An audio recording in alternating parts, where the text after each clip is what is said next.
En Birmanie, un pays du sud-est asiatique, plus de 30% de la population vit sous le seuil de la pauvreté.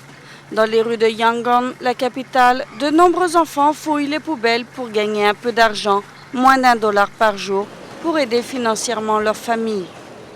Les organisations de protection de l'enfance avertissent que ces jeunes, qui ne peuvent pas aller à l'école et dont personne ne s'occupe, sont très exposés au trafic d'enfants.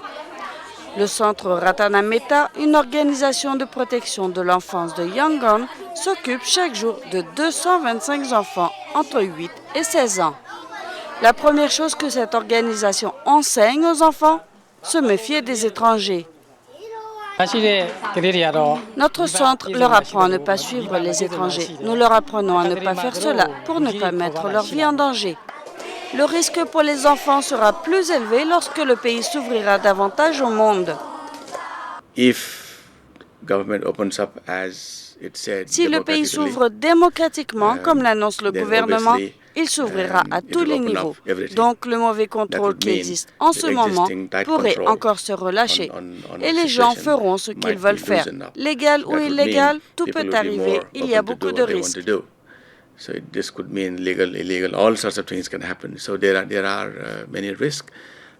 Pour préparer les enfants à la nouvelle Birmanie, les responsables appellent à des solutions.